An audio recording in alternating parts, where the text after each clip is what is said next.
City cable news కి స్వాగతం. కృష్ణా జిల్లాలో డీఎస్పీ టీచర్ల బదిలీ కౌన్సిలింగ్ లో గందరగోళం. ఖాళీలు అన్నింటినీ చూపించాలని ఉపాధ్యాయులు డీఈఓ ఆఫీస్ వద్ద ఆందోళనకు దిగారు. కృష్ణా జిల్లాలో డీఎస్పీ టీచర్ల బదిలీ కౌన్సిలింగ్ లో గందరగోళం. ఖాళీలు అన్నింటినీ చూపించాలని, తాము నివాసం ఉండే ప్రాంతానికి సమీప ప్రాంతాల్లో పోస్టింగ్ ఇవ్వాలని డిమాండ్ చేస్తూ ఉపాధ్యాయులు డీఈఓ ఆఫీస్ వద్ద ఆందోళనకు దిగారు. బదిలీల కౌన్సిలింగ్ కోసం డీఈఓ ఆఫీస్ కు వచ్చిన దాదాపు 200 మందికి పైగా మినిమం టైం స్కేల్ ఉపాధ్యాయులు కౌన్సిలింగ్ బహిష్కరించారు. మండలాల వారీగా బదిలీల ఖాళీలు ప్రకటించాలని వారు డిమాండ్ చేశారు. విద్యాశాఖ తన ఇష్టానుసారం ఖాళీలు చూపి బదిలీలకు నిర్వహించారు. కౌన్సిలింగ్ రద్దు చేయాలని వారన్నారు. ఉపాధ్యాయుల సంఘం తరపున మేము కొన్ని డిమాండ్లు పెడుతున్నాం. ఈరోజు మరి డిఓ గారు మీకు బదిలీల కౌన్సిలింగ్ జరుపుతామని చెప్పేసి మాకు ప్రకటన చేశారు. ఆ ప్రకటన ప్రకారం మేమందరం 265 మంది ఇక్కడికి వచ్చాం. అయితే ఈ మధ్యకాలంలో రెగ్యులర్ బదిలీలు జరిగిన తర్వాత మిగిలిన ఖాళీలు లెఫ్ట్ ఓవర్ వేకెన్సీస్ ఏమైతే ఉన్నాయో అవి మాత్రమే చూపిస్తున్నారు. మేము ఒకటే డిమాండ్ చేస్తున్నాం, అన్ని మండలాల్లో ఖాళీలను చూపించమని అడుగుతున్నాం. కేవలం డిఓ గారు గంపలగూడెం, చాట్రాయి, వత్సవాయి, అట్లే కలిదిండి, బంటుమిల్లి, అటెక్కడ జగ్గేపేట ఎక్కడెక్కడో చూపిస్తున్నారు. మేము అందరం కూడా కుటుంబాలు 50 సంవత్సరాలు పైబడి ఉన్నటువంటి పరిస్థితులు, అందరికి ఆరోగ్య సమస్యలు ఉన్నాయి. మాకు ఎటువంటి డిఏ కానీ హెచ్ఆర్ఏ కానీ లేవు. తప్పనిసరిగా మేము లెఫ్ట్ ఓవర్ వేకెన్సీస్ కాకుండా ప్రతి మండలంలో ఉన్నటువంటి వేకెన్సీస్ని నియర్ బై రెసిడెన్స్ ఉత్తర్వులను అమలు చేయాలి. కమిషనర్ గారు చేసినటువంటి మూర్ఖపు నిర్ణయాలను ఉపసంహరించుకొని ఇమీడియట్గా సింగిల్ స్కూల్లో సపోర్టింగ్ స్టాఫ్గా కూడా మోడల్ స్కూల్లో సపోర్టింగ్ స్టాఫ్గా నియామకం చేయాలి. సింగిల్ స్కూల్లో నియామకం చేయకూడదు ఎట్టి పరిస్థితుల్లో. నన్ను మొన్న కౌన్సిలింగ్లో గంపలగూడెం మండలం వేశారండి. నాకు ఇక్కడ నుంచి మజిలీపట్నం నుంచి నాకు 200 కిలోమీటర్ల దూరం. ఎర్లీ మార్నింగ్ 3 o'clockకి స్టార్ట్ అయితే నేను కరెక్ట్గా 8:45, 9 o'clockకి నేనే టీచర్, నేనే హెచ్ఎం, నేనే అసిస్టెంట్, మొత్తం అన్నీ నేనేనండి. సింగిల్ టీచర్ 32,000 జీతంతో ఒక సింగిల్ టీచర్గా ఎటువంటి సెలవు ఉపయోగించుకోకుండా నేను ఈ 2 ఏళ్ళు చాలా కష్టపడ్డానండి. నాకు సీఎల్ కావాలన్నా కూడా ఎవ్వరు కూడా మండలంలో ఎంఈఓ గారి దగ్గర నుంచి సిఆర్పీల వరకు ఎవ్వరూ నాకు హెల్ప్ చేయలేదండి. మా పాప పెళ్లి టైంలో కూడా నన్ను చాలా హెరాస్ చేశారు. మీకు సెలవులు లేవు, మీరు ఎంటీఎస్ వాళ్ళు, మీరు రెగ్యులర్ కాదు అని చెప్పి మమ్మల్ని చాలా చాలా క్రిటిసైజ్ చేశారండి.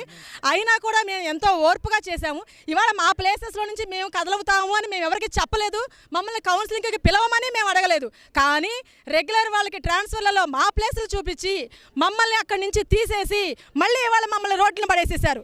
పోనీ రోడ్డును పడేసినందుకైనా మేమేం బాధపడట్లేదు.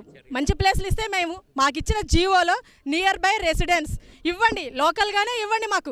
మాకు సపోర్టింగ్ టీచర్గా ఇవ్వాలి. రెగ్యులర్ టీచర్కి ఎంటీఎస్ అంటే ఒక సపోర్టింగ్, హెచ్ఎం కాదండి. మాకు ఆ బాధ్యతలు లేవండి. 32,000కి హెచ్ఎం ఏమో చేస్తారండి? లక్షల జీతాలు తీసుకునే వాళ్ళు చేయాలి, కానీ మాకేం అవసరం అండి? మాకు 32,000లో స్కూల్కి మేమే ఖర్చు పెడుతున్నాం. ఆ ఎమ్మలకి ఏదైనా డబ్బులు అయితే మేమే ఇస్తాము. అంటే మాకు వచ్చే జీతం అంతా అక్కడే అయిపోతుంది. ఇంటికి మేము చేసేది ఏమీ లేదు. వచ్చే ట్రాన్స్పోర్ట్కి ఖర్చు అయిపోతుంది. మాకు న్యాయం జరగల. గత ప్రభుత్వం దయతలిచి మాకు ఎంటీఎస్గా ఇచ్చింది. సరే, ఆ చాలని జీతాలతోనే చేసుకుంటున్నాం. మొట్టమొదటి మాకు అపాయింట్మెంట్ ఇచ్చినప్పుడు దగ్గరలోనే ఇచ్చారు. తర్వాత ఏం జరిగిందో ఏంటో మాకు తెలియదు, కానీ దూర ప్రాంతాలకు విసిరేసినట్టుగా మమ్మల్ని విసిరేశారు. మేము చేస్తున్నది 32,470 రూపాయలకి చేస్తున్నాం. గంపలగూడి వెళ్ళాలంటే 200 కిలోమీటర్లు వెళ్ళి ఇలాంటి ఛార్జీలకి అయిపోతున్నాయి. ఇంకా జేబులో పెట్టుకోవాల్సి వస్తుంది. దయతో మేము గౌరవ ముఖ్యమంత్రి నారా చంద్రబాబు నాయుడు గారికి కానీ, మన విద్యాశాఖ మంత్రి లోకేష్ గారికి కానీ, కమిషనర్ కానీ, పై అధికారులకు మేము ఒకటే విన్నవించుకునేది, దయతో మేము ఉంటున్న ప్లేసులకి దగ్గరలో నియరెస్ట్ ప్లేసుల్లో మాకు పోస్టింగ్ ఇవ్వండి. ఎందుకంటే ఇదివరకు అట్లా కల్పించారు, క్రియేట్ చేశారు ఆ పోస్టుల్ని, అలా ఇచ్చారు మాకు సూచనలు. దయతో అలా చేసి మమ్మల్ని ఆదుకోవాల్సిందిగా. ఈ కొద్ది సంవత్సరాలు చాలామంది 1 నెల 2 నెలలు చేసుకొని రిటైర్ అయిపోయారండి ఉద్యోగం చేసి. 1 నెల 2 నెలలు దరిదాపు అందరూ కూడా చాలా షుగర్లతో, బీపీలతో బాధపడుతున్న వ్యక్తులే. దయతో మానవతా దృక్పథంతో మమ్మల్ని ఆదుకోవాలి. అది కాకుండా మాకు రెగ్యులర్ టీచర్లాగా 62 సంవత్సరాలు కాదు, శాలరీ కూడా ఫిక్స్డ్ శాలరీ 32,470. దయతో 11 నెలలు, అది కూడా అది 11 మంత్సే మాకు ఇచ్చేది. దయతో టీవీ9 వారి సమస్యని ప్రభుత్వం వారి దృష్టికి తీసుకెళ్ళి, ముఖ్యమంత్రి వారి దృష్టికి, లోకేష్ గారి దృష్టికి తీసుకెళ్ళి మాకు తగు న్యాయం చేస్తారని వాళ్ళ దృష్టికి వెళ్ళలేదేమనుకున్నాం. పై అధికారులు చేసే అనాలోచితమైన నిర్ణయాల మూలంగా మేము ఇలా రోడ్డును పడ్డామేమో అనిపిస్తుంది. ఇది ముఖ్యమంత్రి గారికి, లోకేష్ గారికి తెలియదేమనుకున్నాం. నగరంలో మురుగు నీటి పారుదల వ్యవస్థను మెరుగుపరిచేందుకు త్వరలో చర్యలు చేపట్టనున్నట్లు మున్సిపల్ కమిషనర్ బాపిరాజు తెలిపారు.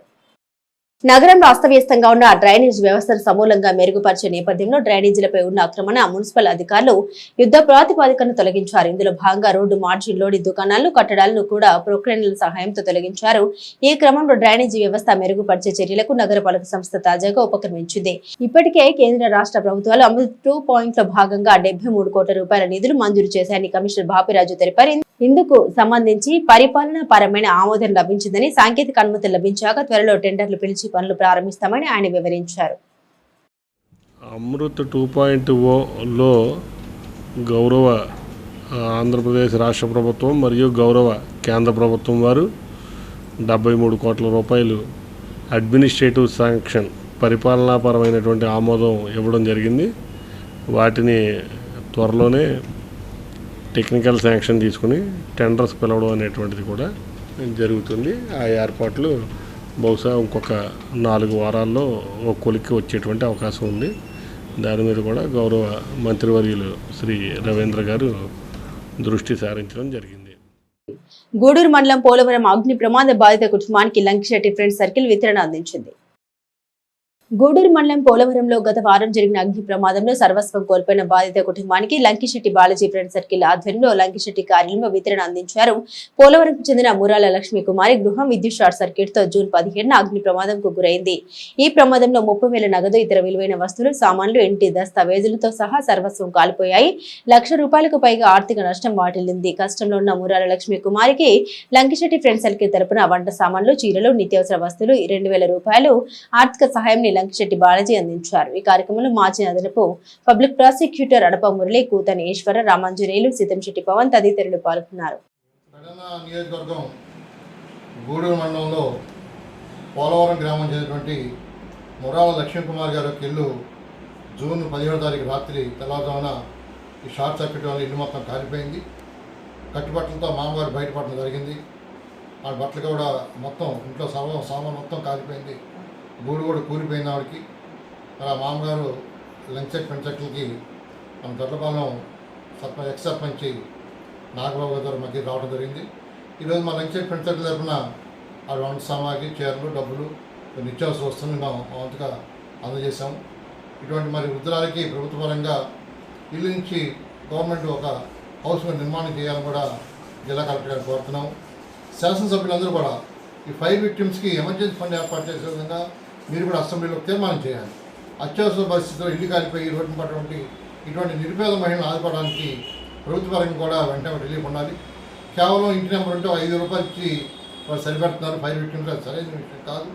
₹5 కనీసం ఇంటి గుమ్మం కూడా రావట్లేదు. వాళ్ళు ఇంట్లో సర్వస్వం కోల్పోయి తినడానికి తిండి లేక, బట్టలు లేక వాళ్ళు రోడ్డు మీద ఉన్నటువంటి అనాథులు వీళ్ళందరూ కూడా వాళ్ళు ఆదుకోవటం వాళ్ళతో అందరూ కూడా సహాయంగా చేయాలని చెప్పేసి కోరుకుంటూ మరి మురాల లక్ష్మీ కుమార్ గారికి ఆల్రెడీ చల్మశెట్టి ట్రస్ట్ వారు కూడా సహాయం చేశారు. ఇతర స్వచ్ఛంద సంస్థలు కూడా మామగారు ఆదుకోవాలి కూడా వాళ్ళ లంకిశెట్టి ఫ్రెండ్స్ తరఫున మీకు మంగళవారం అనగా రాత్రి ఇల్లు కాలిపోయింది. తెల్లవారుసాము నేను నిద్రలో ఉన్నానయ్యా.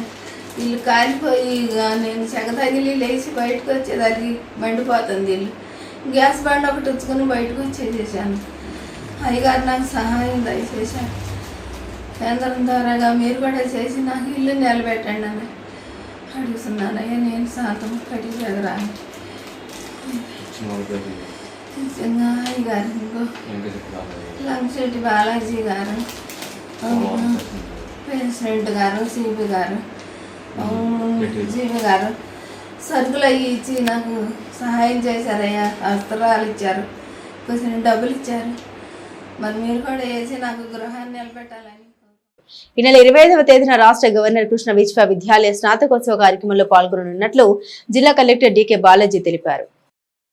ఈ నెల 25వ తేదీన రాష్ట్ర గవర్నర్ అబ్దుల్ నజీర్ కృష్ణ విశ్వవిద్యాలయ స్నాతకోత్సవ కార్యక్రమంలో పాల్గొనున్న సందర్భంగా జిల్లా collector DK Balaji, AP Raj Bhavan ADC Ramanjaneyulu, జిల్లా SP R Gangadhar Rao, joint collector Geetanjali Sharma, విశ్వవిద్యాలయం వైస్ ఛాన్సలర్ కె రామ్జీ ఇతర అధికారులతో కలిసి విశ్వవిద్యాలయంలో పర్యటన ఏర్పాట్లు పరిశీలించారు. విశ్వవిద్యాలయంలో నూతనంగా నిర్మించిన క్యాంటీన్ భవనాన్ని కూడా గవర్నర్ ప్రారంభించనున్న నేపథ్యంలో సిద్ధమైన భవనాన్ని, పరిసర ప్రాంతాన్ని పరిశీలించారు. స్నాతకోత్సవంలో డిగ్రీలు అందుకుంటున్న విద్యార్థులతో గవర్నర్ గ్రూప్ ఫోటో వేదిక, రాష్ట్ర గవర్నర్ తో పాటు రాష్ట్ర విద్యాశాఖ మంత్రి నారా లోకేష్ కు గ్రీన్ రూమ్ల ఏర్పాటు ప్రాంతాన్ని పరిశీలించి చేయవలసిన ఏర్పాట్లపై అధికారులకు సూచించారు. అదేవిధంగా స్నాతకోత్సవ కార్యక్రమం జరిగే Babasaheb doctor BR Ambedkar academic block భవనంలోని అల్లూరి సీతారామరాజు ఆడిటోరియాన్ని సందర్శించి అక్కడి ఏర్పాట్లపై సంబంధిత అధికారులకు దిశానిర్దేశం చేశారు. ఈ కార్యక్రమ నోడల్ అధికారి షేక్ షాహిద్ బాబు, ఆర్డీఓ కె స్వాతి, విశ్వవిద్యాలయ రిజిస్టర్ ప్రొఫెసర్ ఉషా తదితరులు ఈ కార్యక్రమంలో పాల్గొన్నారు. విశాఖ వేదికగా యోగా డే సక్సెస్ చూసి ఓర్వలేని వైసీపీ నాయకుల విమర్శలు అర్ధరహితమని టీడీపీ నాయకులు పేర్కొన్నారు. ప్రజాహితం కోయ చంద్రబాబు పరిపాలన చూసి ఓర్వలేని జగన్మోహన్ రెడ్డికి ప్రజలు బుద్ధి చెప్పిన ఇంకా రాష్ట్రం మీద విషం చిమ్మటం దుర్మార్గమని తెలుగుదేశం పార్టీ సీనియర్ నాయకుడు గొర్రెపాటి గోపీచంద్ అన్నారు. విశాఖ వేదికగా యోగా డే సక్సెస్ చూసి జగన్మోహన్ రెడ్డి వారి పరివారం విషం చిమ్మటం ఎంతో దుర్మార్గమన్నారు. చంద్రబాబు ఎల్లవేళలా ప్రజాహితం కోరి ప్రజల సంక్షేమం, రాష్ట్ర అభివృద్ధి కోసం నిరంతరం శ్రమిస్తున్న విషయం దేశ విదేశాల పాలకులందరూ గమనిస్తున్నారన్నారు. ఈ కార్యక్రమంలో తెలుగుదేశం పార్టీ నాయకులు ఎండీ ఇలియాస్ పాషా, పిప్పల్ల వెంకట కాంతారావు, పివి ఫణ్ కుమార్, కుంభా రవికిరణ్, కోసూరి శ్రీనివాసరావు తదితరులు పాల్గొన్నారు. ఆంధ్ర రాష్ట్రం ఉన్నందుకు తెలుగువాడిగా మనమంతా కూడా గర్వించాలి. ఒక ప్రధానమంత్రి సమక్షంలో ఒక దేశ ప్రధాని, రాష్ట్రపతి, ప్రముఖులు ఉన్నటువంటి పాల్గొన్నటువంటి యోగా కార్యక్రమం దేశం యావత్తు విశాఖపట్నాన్ని చూసింది నిన్న, ఆంధ్రప్రదేశ్ని తెలుసుకుంది నిన్న.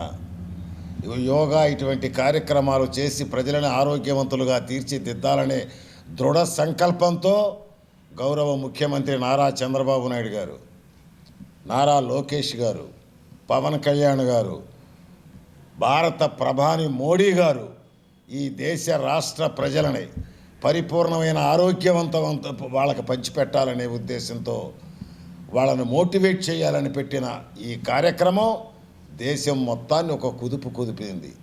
దురదృష్టం, ఈ రాష్ట్రంలో ఉన్నటువంటి ఒక దొంగల ముఠా రాజకీయ పార్టీ అని చెప్పుకునేటువంటి జగన్మోహన్ రెడ్డికి కళ్ళల్లో నిప్పులు పోసుకుని యోగా పేరిట డబ్బులు నాశనం చేశాడు అని చెప్పి విమర్శలు చేయటం చాలా బాధ కలుగుతుంది. మరి చంద్రబాబు నాయుడు ఏనాడు పరిపాలన చేసినా ఉమ్మడి ఆంధ్రప్రదేశ్ కానీ ఏ కార్యక్రమం తీసుకున్నా ప్రజలను చైతన్యవంతులు చేసి మోటివేట్ చేసి వాళ్ళ యొక్క ఆరోగ్య సమస్యలు, క్లీన్ అండ్ గ్రీన్, పచ్చదనం, పరిశుభ్రత, మరి యోగా ఇటువంటి కార్యక్రమాలన్నీ ప్రజా ఆరోగ్యానికి సంబంధించి భారతదేశ చరిత్రలో ఇవాళ చూస్తే లైఫ్ ఎక్స్పెక్టెన్సీ రేటు గతంలో 57, 58, 60% మాత్రమే ఉండేది. ఈ రోజున 75, 80% తీసుకెళ్ళిన భారీ ఎత్తున ఏర్పాటు చేయడం జరిగింది. ఏదైతే దానికి ప్రపంచం అంతా కూడా ఆంధ్ర రాష్ట్రం వైపు, విశాఖపట్నం వైపు చూసే విధంగా గౌరవ ముఖ్యమంత్రి నారా చంద్రబాబు నాయుడు గారు, ఉప ముఖ్యమంత్రి పవన్ కళ్యాణ్ గారి ఆధ్వర్యంలో ప్రపంచాన్నే విశాఖపట్నం వైపు చూపించే విధంగా ఒక యోగా డే నిర్మించడం జరిగింది. ఏదైతే ప్రతిపక్షంలో ఉన్నటువంటి జగన్మోహన్ రెడ్డి 3 ముక్కలాట రాజధానిని వైజాగ్కి పెడతానని, 3 చోట్ల పెడదామని చెప్పిన వ్యక్తి ఈరోజు వైజాగ్ని ప్రపంచం అంతా చూసే విధంగా చేస్తే చంద్రబాబు నాయుడు గారు ఓర్చుకోలేని సైకో మనస్తత్వంతో ఇవాళ విషం చెందుతూ ఉన్నారు. ఇవాళ మారుతున్న ఆరోగ్య సమస్యల పట్ల డాక్టర్లు కానీ అనేక మంది ఏం చెప్తారంటే యోగా చేస్తే ఆరోగ్యానికి చాలా మంచిది, యోగా చేయాలని చెప్పి ప్రతిరోజు కూడా యోగా క్లాసులు పెట్టి ఆరోగ్య సమస్యల మీద చేస్తూ ఉన్నారు. అదేవిధంగా రాష్ట్రం అంతా కూడా యోగా డేగా ప్రకటించుకుని రాష్ట్రంలో అన్ని నియోజకవర్గాలు కూర్చుంటున్న ఈ జగన్మోహన్ రెడ్డి అతని పిల్ల సైకో బ్యాచ్లు యోగా దినోత్సవం మీద విమర్శలు చేస్తుంటే ఇంత అనుభవరాహిత్యంగా రాజకీయానికి ప్రతిదాన్ని వాడుకుంటున్న వీళ్ళ నీచమైన బుద్ధిని ఏ విధంగా చెప్పాలనేది మాటలు కూడా సరిపోవని సందర్భంగా తెలియచేస్తున్నాం. 400 కోట్ల రూపాయలతో రిషికొండను తొలిచి పర్యావరణాన్ని నాశనం చేసి దాని మీద వాళ్ళ నిర్మించుకున్న ప్యాలెస్ని ఈ యోగా దినోత్సవంతో ముడిపెట్టి 300 కోట్ల రూపాయలు ఖర్చు చేశారని చెప్పి దుష్ప్రచారం చేస్తున్న ఈ సాక్షి మీడియాని కూడా ఈ సందర్భంగా మేము హెచ్చరిస్తున్నాం. దేశమంతా చెప్తుంది, ఏదైతే యోగా దినోత్సవం జరిగిందో దానికి సంబంధించి 75 కోట్ల రూపాయలు కేంద్ర ప్రభుత్వం దానికి రియంబర్స్ చేస్తుందని కూడా చెప్పడం జరిగింది. ఈ యోగా దినోత్సవాన్ని ఎంత చక్కగా నిర్వహించడం, సుమారుగా 5 లక్షల పైగా ప్రజలు వచ్చినా కానీ ఒక డిసిప్లిన్తో ఈ చక్కటి కార్యక్రమాన్ని జరిపిస్తే వైజాగ్ వైపు ప్రపంచం మొత్తం ఈరోజు ఇక్కడ మనం పెట్టుబడులు పెట్టొచ్చని పారిశ్రామికవేత్తలు ప్రపంచ దేశాలన్నీ కూడా వైజాగ్ వైపు చూస్తుంటే దాన్ని ఏదో విధంగా నాశనం చేయాలని చెప్పి, అల్లరి సృష్టించాలని చెప్పి ఎప్పుడో సంవత్సరం క్రితం బెట్టింగుల్లో డబ్బు పోగొట్టుకుని చనిపోయిన మనిషికి మొన్న ఓదార్పు యాత్రలు చేయటమే కాకుండా ఎన్ని రకాలుగా దాంట్లో అల్లర్లు సృష్టించాలని చూశారో ప్రజలందరూ కూడా చూస్తూ ఉన్నారు. ఈ సాక్షి మీడియాకు కానీ వైసీపీ నాయకులకు కానీ మేము ఒకటే చెప్తున్నాం, మీరెన్ని కుట్రలు కుతంత్రాలు చేసినా కూటమి ప్రభుత్వం, ముఖ్యంగా మా నాయకుడు చంద్రబాబు నాయుడు గారి సారథ్యంలో రాష్ట్రాన్ని. వాసవి క్లబ్ ఆధ్వర్యంలో నగరంలో వివిధ సేవా కార్యక్రమాలు విస్తృతంగా నిర్వహించారు. వాసవి క్లబ్ ఇంటర్నేషనల్ అధ్యక్షులు ఇరుకుల రామకృష్ణ ఆదేశానుసారం క్లబ్ వివిధ సేవా కార్యక్రమాలు నిర్వహించింది. నగరంలోని 3 క్లబ్స్ కలిసి 1000 లీటర్ల వాటర్ ట్యాంకులు, పార్కులో 3 బెంచ్ల వితరణ మరియు మున్సిపల్ పార్కులో ఉచిత మెడికల్ క్యాంపు, గొడుగుల వితరణ, రైతులకు సన్మానం, ఐకాన్ రిజిస్ట్రేషన్లు, స్కూల్ పుస్తకాల పంపిణీ వంటి కార్యక్రమాలు జరిపారు. ఈ కార్యక్రమంలో క్లబ్ ఇంటర్నేషనల్ డైరెక్టర్ కె విజయ, లక్ష్మి, రేణుక, రాణి, కె కిరణ్, ఎండూరు సురేష్, వేముల శిరీష, అశోక్, రంగ నాయకులు అనురాధ, రాంబాబు, జయప్రసాద్, కె శ్రీదేవి, ఆర్ శ్యామిలి తదితరులు పాల్గొన్నారు. రూపాయల సేవా కార్యక్రమాలు చేస్తున్నాయి. అలాగే మచిలీపట్నంలో Vasavi club Machilipatnam, Vasavi club couples Machilipatnam, Vasavi club Vanitha Machilipatnam 3 క్లబ్ల ఆధ్వర్యంలో దాదాపుగా నిన్న నుంచి ఆర్సి వేముల శిరీష గారి ఆధ్వర్యంలో 15 క్లబ్లు సేవా కార్యక్రమంలో పాల్గొన్నాయి. వారందరికీ కూడా ప్రత్యేక ధన్యవాదాలు తెలుపుకుంటున్నాము. అలాగే ఈ సంవత్సరం ఇంటర్నేషనల్ ప్రెసిడెంట్ అయినటువంటి ఇరుకుల రామకృష్ణ గారు, గవర్నర్ అన్నం సాయి సునీత గారి ఆదేశానుసారం నిన్న ఈరోజు డాన్ టు డస్క్ కార్యక్రమాలు చేస్తున్నాము. అలాగే ఆ సేవా కార్యక్రమంలో భాగంగా ఈ రోజున పార్కులో ఉచిత బ్లడ్ టెస్ట్ సేవా కార్యక్రమం అనేది పార్కులో చేస్తున్నాము.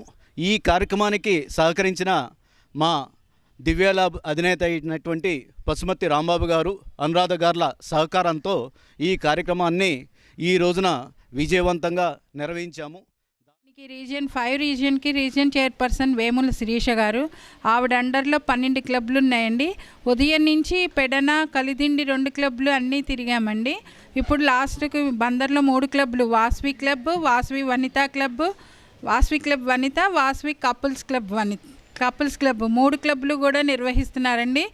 ఎరుకుల రామకృష్ణ గారు ఇంటర్నేషనల్ ప్రెసిడెంట్ గారు సూచించిన ప్రకారం 6 ప్రోగ్రామ్స్ చేస్తున్నారండి 3 క్లబ్లు కూడా. రేపు ఉదయం మెడికల్ క్యాంప్ పార్క్లో పెట్టారండి. రేపు అక్కడ పార్క్లో అది పెట్టినాక బెంచెస్ ఇచ్చారండి. వాసవి క్లబ్ వాళ్ళు, వనితా క్లబ్ వాళ్ళు వాటర్ ట్యాంక్ ఇచ్చారు, కపుల్స్ క్లబ్ వాళ్ళు కూడా వాటర్ ట్యాంక్ ఇచ్చారు. ఇలా అన్ని బెంచీలు కూడా ఇచ్చారండి. ఇలా అన్ని కార్యక్రమాలు చేశారు. ఆఖరికి 10 మంది మెంబర్షిప్ని, 3 కేసీజీఎఫ్ని, 3 ఐకాన్ టికెట్స్ అండి. ఐకాన్ టికెట్స్ అంటే ఇంటర్నేషనల్ ప్రెసిడెంట్ గారు చేస్తారు. హైదరాబాద్లో నిర్వహించే డిసెంబర్లో ప్రోగ్రామ్కి ఇప్పుడు కూడా ఐకాన్ రిజిస్ట్రేషన్స్ చేయించుకోవాలి. కూడా మా ధన్యవాదాలు. అలాగే మేము పొద్దున్నుంచి పెడన వెళ్ళామండి. అక్కడ 6 కార్యక్రమాలు చేశారు. అక్కడ అయ్యాక కలిదిండి వెళ్ళాము. అక్కడ వనిత, కలిదిండి గోల్డ్ 2 క్లబ్లు ఉన్నాయండి. వాళ్ళు కూడా కార్యక్రమాలు చేశారు. అక్కడి నుంచి ఇప్పుడు ఇక్కడ మచిలీపట్నం వచ్చాము. ఇక్కడ 3 క్లబ్లు కలిపి చేస్తున్నారు కార్యక్రమాలు. రేపు పార్కులో కూడా బెంచీలును షుగర్ క్యాంపు ఉచితంగా ఫ్రీ అండి. అందరూ దాన్ని కూడా ఉపయోగించుకోవాలని కోరుకుంటున్నానండి. అలాగే రేపు వెళ్ళే ఊళ్ళు కూడా కోడూరు, నాగాయలంక, చల్లపల్లి, మువ్వ, కూచిపూడి, వనిత, కూచిపూడి అండి. ఈ క్లబ్స్ కూడా రేపు డాన్ టు డస్క్ ప్రోగ్రాంలో పాల్గొంటున్నారు. నేను చెప్పగానే అందరూ ప్రెసిడెంట్స్ ముందుకొచ్చి మేము చేస్తామండి అన్నారు. చాలా థ్యాంక్స్ అండి ప్రతి ఒక్కళ్ళకి. అలాగే ఈ కార్యక్రమాన్ని ఇంత సక్సెస్ చేస్తున్న ప్రతి ఒక్కళ్ళకి, ఐపీసీ గారికి, సురేష్ గారికి, రాణి గారికి, మా ఆర్ఎస్ గారికి, ప్రతి ప్రెసిడెంట్, సెక్రటరీ, ట్రెజరర్కి. సిటీ కేబుల్ న్యూస్ సమాప్తం.